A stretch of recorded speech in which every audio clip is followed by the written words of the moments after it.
I'm going to start off on a rather grave note. It's something some people have talked about before. What I'm going to talk about is the stratification of knowledge, the great rift of education. Specifically, its division into what we call the humanities on one side and the sciences on the other. Everyone probably recognizes what I'm talking about. It's when we imagine this educational continuum where you have the hard subjects like math that deal with numbers and data on one side, and the softer subjects like English literature that have sort of mushier questions like what it means to be a person.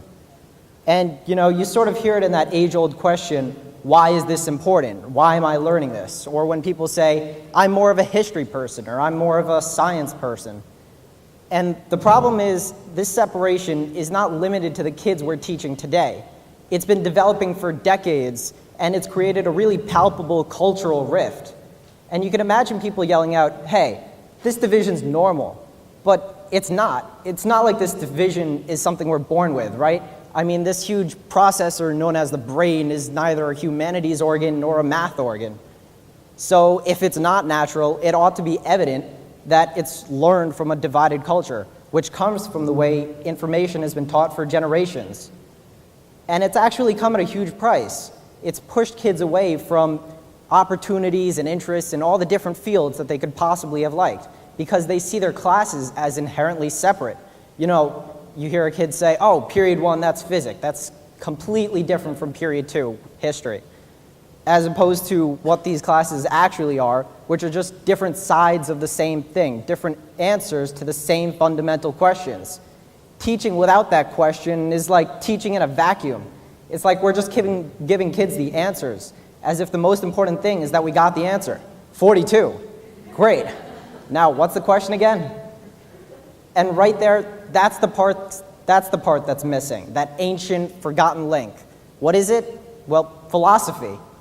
To clarify, I don't mean every student in school should turn into one of these guys, but then what do I mean? Well, imagine you're a philosopher.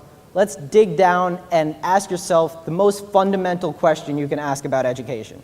Why do we learn? Intuitively, it seems appropriate to say that deep down, the reason we want to learn anything is our innate curiosity, not class-specific questions like how do enzymes work. Those are too specific. Their audience is too small. We want to learn because of the bigger questions about the capital T truth. We want to know answers to profound questions like, what is this universe and how do I fit into it? It's like when you look up into the stars and think about how massive outer space is. Those are the kind of questions that we have in common with everyone. And that's the key thing. Those questions can and do cross this cultural rift. And in fact, the questions that bring every student of the world together are the very questions asked in philosophy. In their very nature, philosophy questions are comprehensive enough to encompass dozens of different approaches. And this is where the different divisions or classes came up. The different branches of education are nothing more than different approaches to answer the same fundamental questions of philosophy. Let's take that question I asked a few moments ago as an example. You look into the sky and you think, wow, it's so big, what even is it? How big am I? How important am I in that wide expanse of space? In that question, you have the branch of physics and astronomy. Where did the universe come from? How big is it? Then you also have the branch of psychology. Is humanity at the center of the universe? The branch of history. What role has humanity played in the context of the history of the universe? And what role will it play? Intuitively, we can grasp this idea. Philosophical questions must be at the heart of learning. They are why we learn in the first place. They inspire us. But to be perfectly clear, I'm not disavowing the utility of answers. For all the talk of inspiring questions, certainly that does not come at the price of answers. It's just that we have to see the bigger picture. Answers and questions are really just two sides of the same thing, knowledge. The pursuit of knowledge is nothing more than that cycle of using answers to create questions and using questions to create answers. So, enough idealized talk. Where do schools fit into this picture?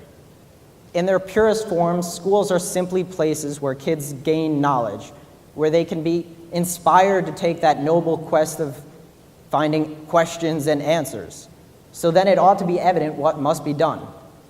If schools teach classes with separate and distinct answers, and if schools ought to also combine those answers with the questions that underlie them, and if philosophy can provide the questions that link the answers, then I say, bring back the philosophy class. Thank you.